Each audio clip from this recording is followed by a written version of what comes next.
Our next speaker is Andressa Maia, Rethinking Memory, Violence, and Environment in Literature. Bolsonaro was elected the president of Brazil 2 weeks ago. He is internationally known by his hate speech based in homophobia, racism, and sexism. He is also part of this conservative, populist right wave that we now have in the world, but he's not going to stop my blooming.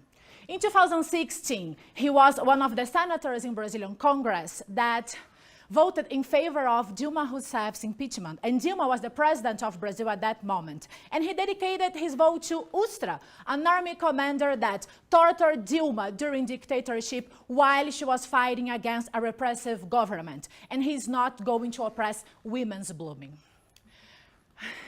In 2 weeks, he has said twice that he's going to pacify Brazil, just like Duque de Caxias did. And guess what? Duque de Caxias is another army commander that, in the first half of 19th century, went to the north of Brazil to pacify popular rebellions, killing 20% of North's population, made of indigenous, slaves, and ex-slaves.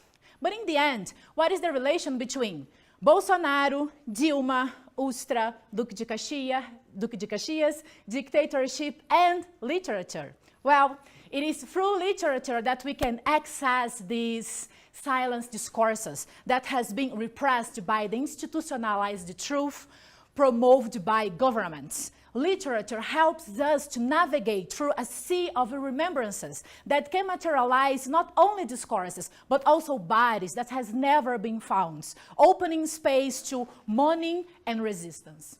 Marcelo Rubens Paiva resisted when he wrote his book, I Am Still Here, materializing the story of his family. His father was tortured and killed during the dictatorship, and he also fights against the national amnesia that Brazilians still have about the damages that we can still see in Brazilian society nowadays. Luiz Rufato also resisted when he wrote his book, Unremembering Me, materializing the letters that his brother sent to his mother while he was living away, being a piece of the dictatorship machinery that was destroying nature, trying to convince Brazilians that the economic expansion that the country was having was something good for everybody, which is not true.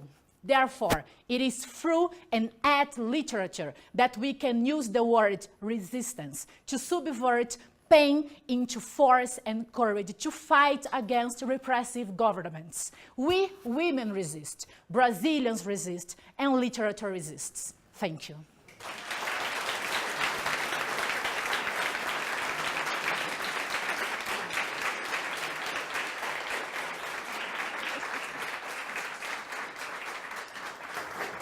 Thank you, Andressa. Thank you. Tell us what brought you from Brazil to New Mexico. Well, you don't need to know from where I am after this speech. Yeah.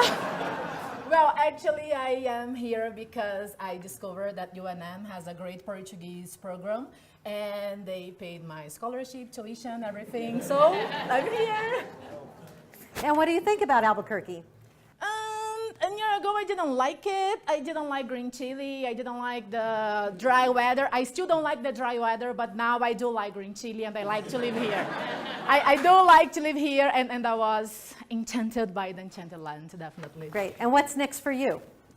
I don't know. I am kind of working on my PhD applications for now, so I don't know. Let's see what the future is bringing me. Great. Thank you so Thank much. you very much.